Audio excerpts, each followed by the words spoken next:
सर्व पोवाड्यामधून होता, म्हणून तुमचं थोडंसं आपण सर्वांनी एकदा महाराजांचा जय जयकार करूया.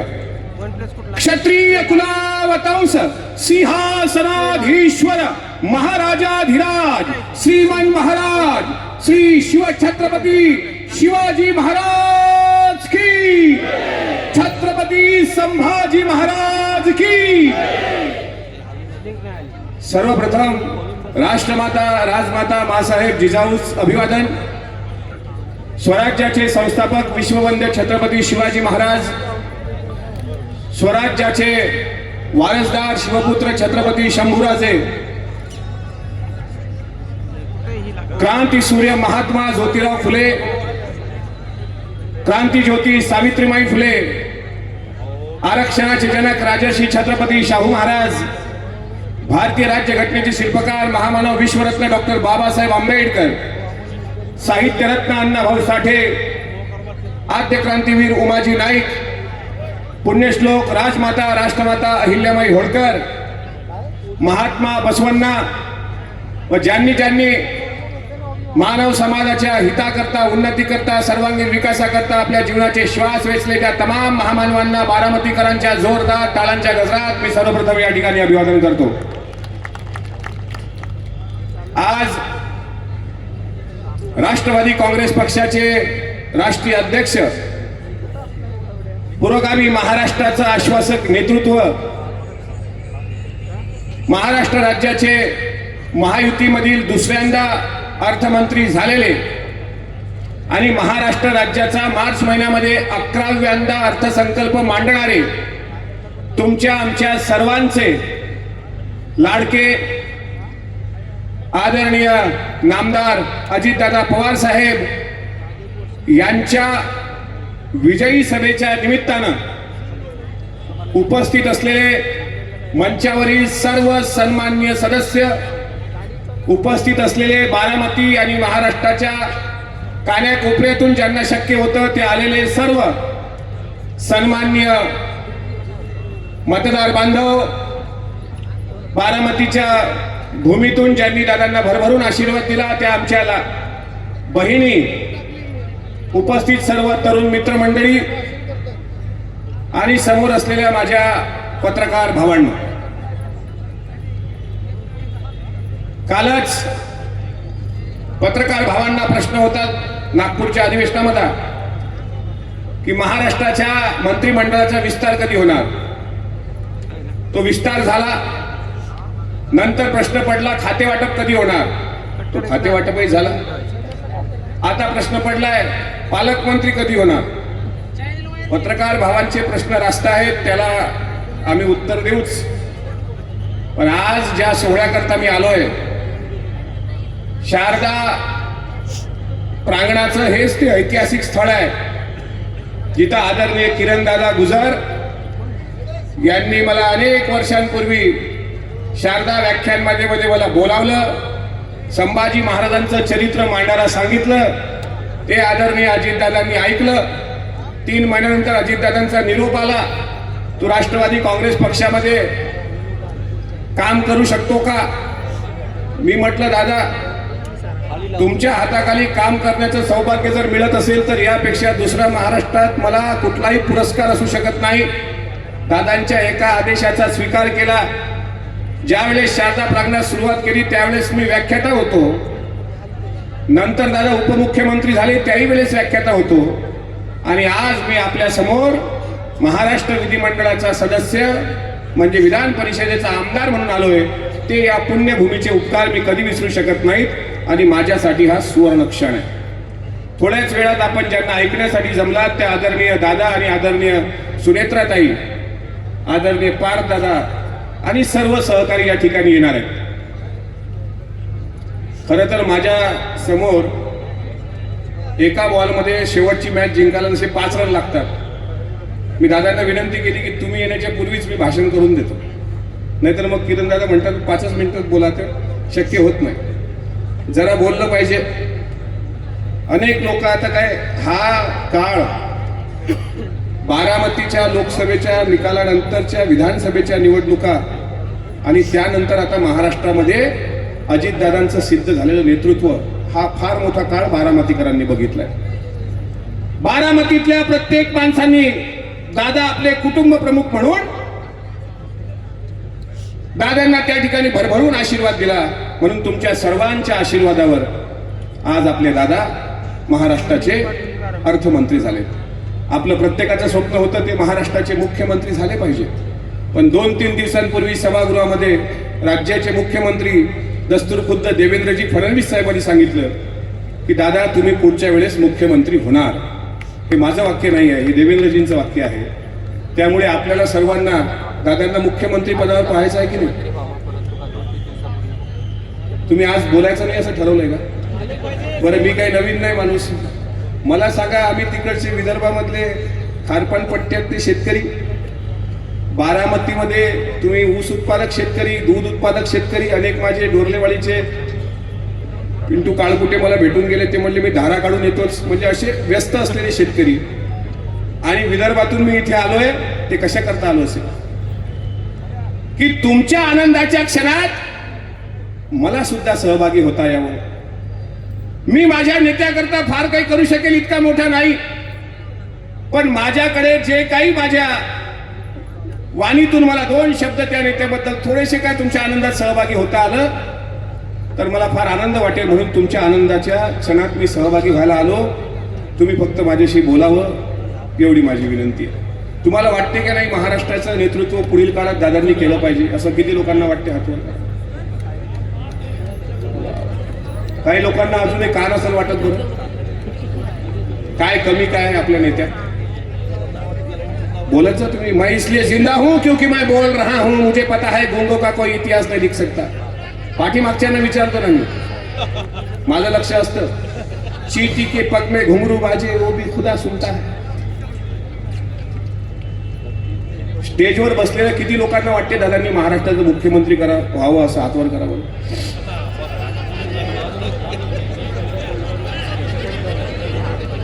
तुम्हा दोघं नाही हातवर. महायुतीमध्ये वाट स्वतः देवेंद्रजींनी सांगितलंय. आगामी काळामध्ये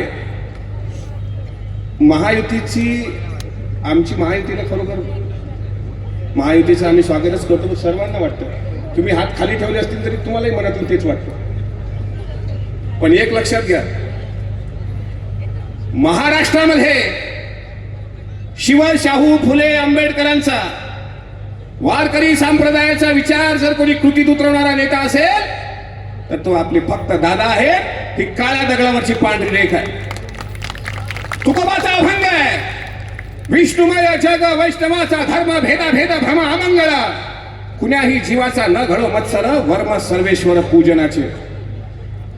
या आमच्या महाराष्ट्रामध्ये आम्ही कोणाचा तिरस्कार करणार नाही. आम्ही कुठला जाती पंथ भेद, धर्मभेद, लिंगभेद करणार नाही. स्त्री आणि पुरुष ही जी समानता भारतीय संविधानाने आम्हाला दिलेली आहे, ती समानता जपणारा नेता म्हणजे आपले दादा. दादांच्या नेतृत्वामध्ये महाराष्ट्र विधानसभेच्या 2024च्या निवडणुका पार पडल्या. लोकसभेमध्ये पराभवाचा सामना आपल्या पक्षाला करावा लागला. हे पचवणं म्हणजे हलाहल पचवणं होतं. दादांना अनेक लोक आता भेटायला लागले. साहेब, मी 6 दिवस नागपूरच्या अधिवेशनामध्ये होतो. जे कधीच भेटले नाहीत तेही बुके घेऊन यायला लागले. दादा अभिनंदन, तुम्ही अर्थमंत्री झाला. दादांना सर्वजण वेगळी वेगळी उपमा देतात. माझ्या लेखी दादा शंकरासारखे आहेत. शंकर म्हणजे सर्वांना पुण्यश्लोक अहिल्याबाईंनी शिवाची मंदिरं बांधली. छत्रपती शिवरायांच्या प्रत्येक गड किल्ल्यावर शिवाचं मंदिर आहे. शिव प्रत्येकाला आवडतो. लिंगायत धर्मामध्ये शिवाची पूजा होते. शिव प्रत्येकाला आवडतो. शिव भोळा सांब आहे. रामाने पूजा केली तरी प्रसन्न, रावणाने तपश्चर्या केली तरी प्रसन्न, भस्मासुराने तपश्चर्या केली तरी प्रसन्न. अनेक युवा नेते भेटून गेले दादांना या अधिवेशनाच्या काळात की दादा तुम्ही आम्हाला छत्री खाली घ्या. दादाला आम्ही विनंती केली, दादा एकदम भस्मासुराला वरदान नका देऊ. काय होतं, तो नाचता नाचता शंकराच्या डोक्यावर हात ठेवायचा प्रयत्न करतो. मग खरा राबणारा बुथ मधला कार्यकर्ता असेल, खरा राबणारा उन्हातानातला कार्यकर्ता असेल, ग्रास ग्राउंडला जाऊन राष्ट्रवादी काँग्रेस पक्ष आणि अजितदादांचा प्रचार प्रसार करणारा कार्यकर्ता असेल, हा कार्यकर्ता मागे राहतो. चंदन तो घिस जाते रह जाते नीम के खोड और असली साधू चले जाते रह जाते चपाती चोर. खरे माणसं भाग पडतात आणि हे शहाणे पुढे येतात. दादाला विनंती केली की आता वरदान देताना थोडी हात जोडून विनंती आहे की काही लोक ही ती लोक आहेत, गालिबचा फार शेर आहे. अच्छा चांगला. जरा संभल के करो गैरों से हमारी बुराई, जरा संभल के करो गैरों से हमारी बुराई, तुम जिसको जाकर बताते हो वो हमें आकर बताते हो. लक्षात आलं? वाजवण टाळ्या क्या बात आहे म्हणजे. जरा संभल के करो गैरों से हमारी बुराई, तुम जिसको जाकर बताते हो वो हमें आकर बताते हैं. आणखी एक शेर है. दुख इस बात का है कि शक किया तुम पर. बरोबर. दुख आता शेरो शायरीचा जमाना है. दुख इस बात का है कि शक किया तुम पर, खुशी इस बात की है कि हमारा शक सही निकला. हा गालिब आहे. दादांना मी काल दादांसोबत होतो साहेब. दुपारी 3 वाजता आदरणीय अजित दादा देवेंद्रजी आणि एकनाथराव शिंदे साहेबांची भेट घेऊन म्हणाले की आज हिवाळी अधिवेशनाचा शेवटचा दिवस आहे, पण मला तात्काळ बीड जिल्ह्यात आणि परभणी जिल्ह्यात भेट द्यायची आहे, त्यामुळे जाण्याची मी परवानगी मागतो. दादा तिथून 3:30-4 ला निघाले. 4 वाजता नागपूरवरून निघालो. 5 ला आम्ही लातूरला आलो. काल 21 डिसेंबर, पूर्ण डिसेंबर महिन्या 12 महिन्यातला सर्वात लहान दिवस आणि सर्वात मोठी रात्र. 5 वाजता सनसेट होणार होता. हेलिकॉप्टरवाल्यांनी सांगितलं की आपण पुढच्या मस्साजो जिथं युवा सरपंच देशमुख संतोषराव यांची ज्या प्रकारे निर्गुण हत्या झाली त्या ठिकाणी दादा भेट द्यायला गेले होते आणि त्यांनी सांगितलं की तुम्ही तात्काळ लवकर परत या, कारण आपल्याला पुढे नांदेडला पण जायचं आहे. आणि 15 मिनिटाचा वेळ होता. दादा गेले. कुटुंब प्रमुखांची भेट घेतली, कुटुंबाची भेट घेतली, भावाची भेट घेतली. सर्व चॅनलवर रेकॉर्ड आहे. त्यांनी तिथं सांगितलं की कोणीही आरोपी असला तर त्याला सोडल्या जाणार नाही. हा माझा शब्द आहे. दादा दिलेला शब्द पाळतात हे तुम्हाला चांगल्या पद्धतीने माहित आहे. शिरूर हवेलीच्या निमित्तानं ते तुमच्या लक्षात आलं असेल. मागच्या काळात अनेक ठिकाणी तुमच्या लक्षात आलं असेल. मला आमदार करण्याचा शब्द किंवा कोल्हेंना खासदार करण्याचा शब्द, हे दिलेले शब्द दादांनी पाळले. कुटुंबाचं भेट घेतली, सांत्वन केलं. नंतर आम्ही परभणीला आलो, पण तोपर्यंत सूर्यास्त झाला होता. हेलिकॉप्टर सूर्यास्तानंतर उडत नाही असं मला काल माहीत पडलं, कारण माझा हेलिकॉप्टरमध्ये बसण्याचा दादांसोबतचा हा पहिला प्रसंग. मग हेलिकॉप्टरवाल्यांनी सांगितलं की तुमचं विमान इथून नांदेडला पाठवतो, तुम्ही बाय रोड या. दादा 3 तासाचा प्रवास करून परभणीला आले. ज्या ठिकाणी परमपूज्य बाबासाहेब आंबेडकरांच्या प्रतिमासमोर संविधान शिल्पाची एका मनोविकृतांनी प्रतिकृती तोडली आणि त्यानंतर जो हिंसाचार उडाला, त्यामध्ये दादांनी तिथं भेट दिली, बाबासाहेबांना अभिवादन केलं. आणि सोमनाथ सूर्यवंशी जे वडार समाजातला एक तरुण युवक, त्यांच्याकडे दादा गेले. त्यांच्या आईची भेट घेतली, 2 भावांची भेट घेतली. त्यांना विचारलं शिक्षण म्हणजे आपुलकीनं कसं विचारतात सांत्वन भेटीमध्ये, हे पण दादांपासून शिकण्यासारखं आहे. नाहीतर अनेक लोक जातात, अनेक नेते जातात, भेटा देतात आणि तिथून परत येतात. पण दादांनी विचारलं, आई तुझ्या घरी माणसं किती आहेत, मुलं किती आहेत, कोणाकोणाची लग्न झाली, उदरनिर्वाहाचं साधन काय, शिक्षण काय. सोमनाथ सूर्यवंशी उच्च शिक्षित होते, PhD झालेले होते. दादांनी सांगितलं गेलेला व्यक्ती परत येत नाही, जे झालं ते दुर्दैवी गोष्ट आहे. पोलीस कस्टडीमध्ये त्यांचा मृत्यू झाला. हा जो आरोप झालाय कुटुंबाकडून त्याची शहानिशा केल्या जाईल आणि जो कोणी पोलीसवाला त्यामध्ये दोषी असेल त्याला सुद्धा त्याच पद्धतीने उत्तर दिलं जाईल, त्याला कठोर कारवाई केल्या जाईल. हा शब्द दादांनी तिथे पण दिला. आणि एन्डॉर्समेंट करताना दादांनी त्या ठिकाणी सांगितलं की पुढे तू पुण्याला आल्यानंतर त्याच्या भावाला की ते चाकण परिसरात राहतात, तुम्हाला सुद्धा नोकरीमध्ये जशा पद्धतीने तुम्ही निकषामध्ये बसणार त्या पद्धतीने मी तुम्हाला सहकार्य करेल. दादांनी हा शब्द दिला. सरकारकडून जी काही मदत झाली ती मदत झालीच, पण आणखी काही मदत होते का तो पण शब्द दिला.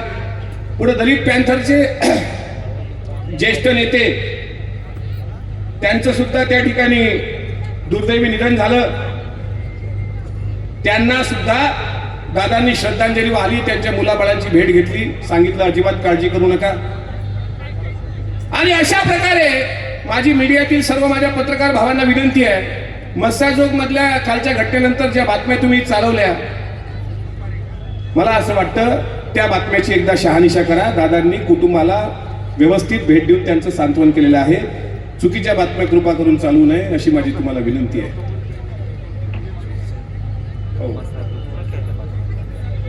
आज माझे सहकारी चाकणवरून आले विशाल तुर्वे, त्यांनी एक प्रतिमा दिली, स्वराज्य, आरक्षण, शिक्षण, संविधान is equal to Ajitdada Pawar saheb. या चारही तत्वाचा परिपाक ज्या नेत्यांमध्ये आहे. पण नुसतं फक्त बाबासाहेबांचं नाव घ्यायचं. रात्री हे सगळा प्रवास चालू होत असताना दादा 2 वाजता पुणे विमानतळावर आले, 1 वाजता. तिथून 2-2:30 वाजता बारामतीला पोहोचले. मी सोबतच होतो. म्हटलं इतक्या वेळ प्रवास करून सकाळी 5 वाजता बारामतीचे विकास कामं पाहायला दादांनी सुरुवात केली. इतक्या वेळ डॉक्टर जितेंद्र आव्हाडांनी जर काम केलं तर मला असं वाटतं त्यांना 15 दिवस सक्तीच्या रजेवर जावं लागेल. कारण ते झोपतात रात्री 2 वाजता आणि उठतात दुपारी 2 वाजता. त्याच्यामुळे रात्रीच्या उशिरा जागरणामध्ये त्यांचे ट्विट येतात. असा कुठला नेता आहे की सकाळी 5ला उठून 6ला सुरू होऊन आता सातत्यानं जनतेचे प्रश्न सोडवण्यासाठी कटिबद्ध असतात. बोले तैसा चाले त्याची वंदावी पाऊले तुकोबांनी सांगितलंय. जे बोललं ते करणार. मी इथं काय महत्व सांगायला आलोय, बारामतीकरांना मी दादांबद्दल सांगावं म्हणजे सूर्याला तो दिवा दाखवण्याचा प्रकार आहे, सूर्याला पंथी दाखवण्याचा प्रकार आहे. तुम्हाला प्रत्येकाला जर एखादा अनुभव विचारला तर प्रत्येकाकडे एखादं पुस्तक लिहिलं तरी असा प्रदीर्घ अनुभव आदरणीय दादांबद्दल आहे. त्याबद्दल मी काही वेगळं सांगायसाठी आलेलो नाही. माझ्यासारख्या फाटक्या घरातल्या कमी शेती असलेल्या सर्वसामान्य कुटुंबात ज्या दादांनी कधी जात बघितली नाही माझी, जी लोक दादांवर आता जातीयवादाचा आरोप करायला लागली, त्यांना माझं सांगणं आहे की आमच्या पक्षामध्ये तिकीट वाटताना सुद्धा मुस्लिम समाजाला दादांनी कसं प्राधान्य दिलं. सना मलिक मुस्लिम उमेदवार, नवाब मलिक मुस्लिम उमेदवार, नजीब मुल्ला मुस्लिम उमेदवार, झिशान सिद्दीकी आणि हसन मुश्रीफ साहेब उमेदवारी सर्व जातीला. आदिवासी समाजात नरहरी झिरवाड साहेब, लहामटेजी खोसकर साहेब, नितीन पवार, धर्मराव बाबा आत्राम. 10 पैकी 4 ओबीसी म्हणजे 40% वाटा, 4 मराठा म्हणजे 40% वाटा, 1 मुस्लिम म्हणजे 10% वाटा, 1 आदिवासी म्हणजे 10% वाटा. अशा प्रकारे सर्व सोशल इंजिनिअरिंग साधलं जाईल, सर्व समाजाला न्याय मिळेल. मग अमोल मिटकरी सारखा फाटक्या घरात जन्माला आलेला माणूस आमदार बनवणं असो किंवा बिग बॉस मध्ये स्वतःच्या कर्तृत्वावर झळाळी करून महाराष्ट्रात बारामतीचा नाव लौकिक पोहोचवणारा सूरज चव्हाण असो, त्यांना सुद्धा दादांनी शब्द दिला होता की सूरज पुढच्या दिवाळीपर्यंत तू तुझ्या घरात जाशील राहत्या. हा शब्द देऊन प्रत्येकाचा सन्मान, बहुजन समाजाचा सन्मान करणारा नेता म्हणजे दादा आहे. दादांचं ते व्हिजन आहे महाराष्ट्रामधलं. बारामतीचा विकास तुमच्या डोळ्यासमोर आहे. विकास कामांवर दादांनी मतं मागितली, टीका टिप्पण्या झाल्या असतील त्याकडे लक्ष दिलं नाही. अनेक विषयाचे घोट पचवले त्याकडे लक्ष दिले नाही. अनेक प्रसंग आले त्याकडे लक्ष दिलं नाही. दादांसोबत आदरणीय सुनेत्राताई, आदरणीय पार दादा, जय दादा आणि त्यांच्या बहिणी आणि विशेष म्हणजे ज्या लाडक्या बहिणींनी दादांना आपला भाऊ म्हणून राख्या बांधल्या, त्या महाराष्ट्रातल्या तमाम बहिणी आणि बारामतीकर सुद्धा काकणभर सरस ठरून तुम्ही दादांना घवघवीत आशीर्वाद दिला आणि त्याचं फळ महाराष्ट्राला आर्थिक शिस्त लावणारा नेता अर्थमंत्री म्हणून लाभला. आज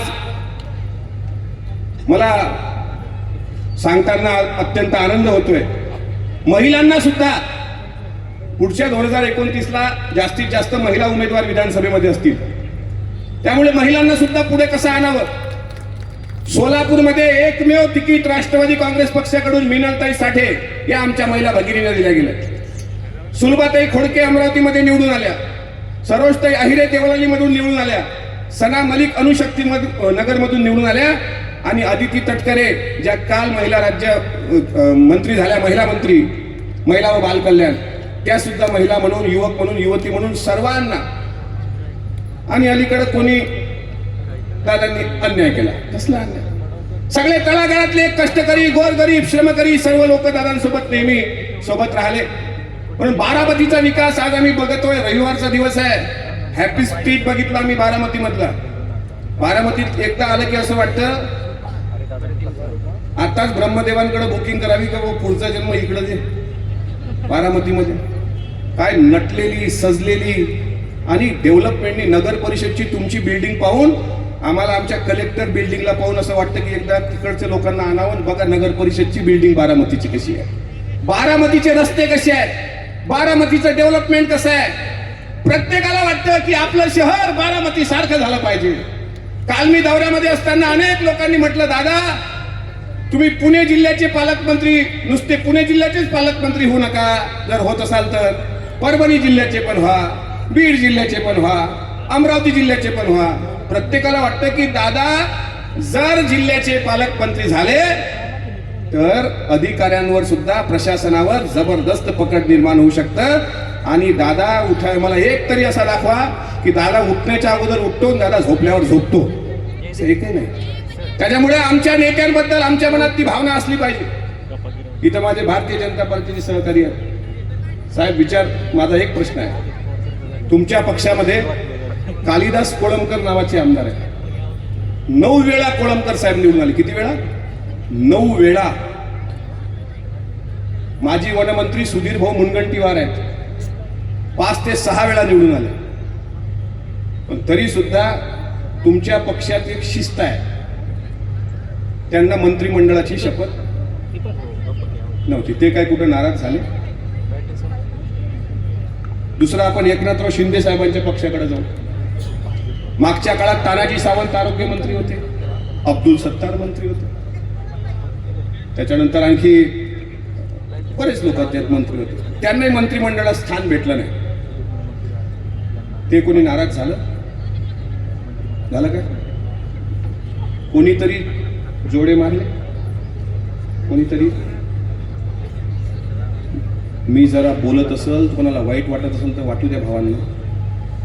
पण ज्या वेळेस अजितदादांबद्दल चुकीचं वक्तव्य होतं त्यावेळेस मला असं वाटतं राष्ट्रवादीच्या प्रत्येक कार्यकर्त्यांनी सांगावं की आम्ही सर्व बहुजन समाजाची पोरं, अरे तुम्ही जिजाईला जा, तुम्ही देवगिरीला जा, तुम्ही सहयोगला जा, की तुम्ही विजयगडला जा नागपूरच्या. दादाच्या किचन पासून दादाच्या ऑफिस पर्यंत सर्व बहुजन समाजाची पोरं सकाळी 7 वाजता घरी आपल्याला काही व्यवस्थित कोणाकोणाला चहा नसेल भेटत, पण देवगिरीवर सकाळी 7 वाजता नाश्ता ते ट्रे वगैरे घेऊन येतात ना, सगळी बहुजन समाजाची पोरं आहे. हा पुरोगामी महाराष्ट्राचा अस्वस्थ चेहरा आम्ही दादांना का म्हणतो? काही चूक नसताना, इतका एवढा मोठा विजयश्री खेचून आणलेला असताना महाराष्ट्रामध्ये जाणीवपूर्वक जर कोणी बदनामी करण्याचा प्रयत्न करत असेल. पण एक गोष्ट तेवढीच खरी आहे, मागं तुम्ही कितीही बोला पण समोर दादा दिसले. गालिब म्हणतो त्यावर शेर आहे, मेरे दुश्मन भी मेरे मुरीद है शायद, वक्त बेवक्त मेरा नाम लिया करते हैं. मेरे दुश्मन भी मेरे मुरीद है शायद, वक्त बेवक्त मेरा नाम लिया करते हैं. मेरे गली से गुजरता है छुपा के खंजर, रूबरू होने पर सलाम किया करते हैं. गोळीतून जातात तर शस्त्र असतं, पण समोर आले की नतमस्तक होतात. दादा नमस्कार, दादा कसे आहात, दादा एकदम जोरदार, दादा सत्ता आणली, दादा महायुतीत तुम्ही. म्हणून म्हणतो भावांनो, जोपर्यंत आपली विठ्ठलासारखी श्रद्धा आपल्या नेत्यांवर असणार नाही. अनेक लोकांबद्दल बोलायचं होतं. मागच्या काळामध्ये सुद्धा दादांनी 2 अमोलला संधी दिली होती. एक अमोलच्या मतदारसंघात तर महाविकास आघाडीचे एकही निवडून नाही, सर्व महायुतीचेच उमेदवार निवडून आले. इकडे महायुतीचे उमेदवार जास्तीत जास्त निवडून आले. अशी सुनामी आली यावेळेस. बरं हुशार एवढे आहे. एक उदाहरण सांगतो. तिकडं नगर जिल्ह्याचे खासदार मला वाटतं ते म्हणाले, ज्यावेळेस लोकसभेचा निकाल आला, जनतेने आम्हाला कौल दिलाय, जनता जनार्दनाने लोकशाहीमध्ये हुकुमशाही गाठली, लोकशाहीचा विजय झाला. आणि आदरणीय ताई विधानसभेला पडल्या, दुसऱ्या मिनिटाला स्टेटमेंट, ईव्हीएमचा घोटाळा आहे. वाह रे वाह, हम आ भी भरते हैं तो बदनाम हो जाते हैं और वो कत्ल भी करते हैं तो चर्चा नाही बनती. तुमच्या सोयीचं झालं तर जनतेचा कौल आणि तुमच्या विरोधात निकाल गेला का? इतक्या ताकदीने 132 जागा भाजपला, 41 जागा राष्ट्रवादीला, 50च्या वर जागा शिवसेनेला का? 1500 रुपये हप्ता महिना द्यायचा जो शब्द अजितदादांनी दिला होता तो दिवाळीच्या पूर्वी खरं झाला की नाही ताई? 7500 रुपये आपल्या अकाउंट मध्ये आलेत की नाही? आणि आता जानेवारीच्या पहिला हप्ता पण दादानी टाकला असं मला कळलं. नजर टाकला तर टाकून देतील. आता कार्यकाळ सुरू झालाय, नवीन अर्थमंत्री आहेत, अजिबात काळजी करू नका. जे आपले तुम्हाला 1500 रुपये भेटावं म्हणून ज्यांच्या मनात ईर्ष्या आहे, पहाटेचा भोंगा वाजल्यापासून संध्याकाळचा भोंगा वाजण्यापर्यंत त्यांच्या मनात जे ईर्ष्या आहे, तुम्हाला सांगतो दादाचा शब्द आहे, प्रत्येक महिन्याला तुमच्या सन्मानाचा निधी डीबीटी द्वारे थेट तुमच्या अकाउंट मध्ये पडेल. म्हणून आई बहिणींनी आशीर्वाद दिला, शेतकऱ्यांनी आशीर्वाद दिला. कारण शेतकऱ्यांची वीज बिल माफी, आमच्या अनेक शेतकरी बांधवांचं स्वप्न होतं की दिवसा वीज पुरवठा झाला पाहिजे. लाखोच्या लाखो आवाजच्या सवा बिल येतात, ते बिल थोडं तरी माफ झाला पाहिजे. धडाकेबाज निर्णय दादांनी, देवेंद्रजींनी आणि एकनाथराव साहेबांनी घेतला आणि वीज बिल शून्य आलं की नाही.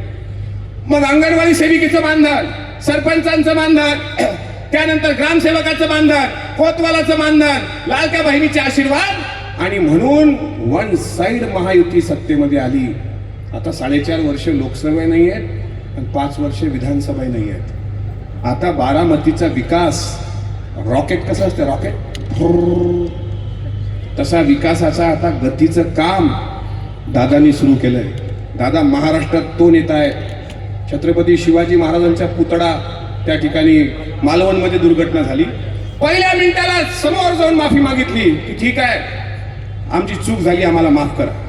म्हणजे अशा प्रकारे आदरणीय दादांचा लढाऊ कार्यकर्ता आता यापुढं दादांचं आगमन या ठिकाणी झालेलं आहे. आपण सर्वांनी जोरदार महाराष्ट्राचा एकच सुवादा अजित दादा, अजित दादा, महाराष्ट्राचा एकच सुवादा.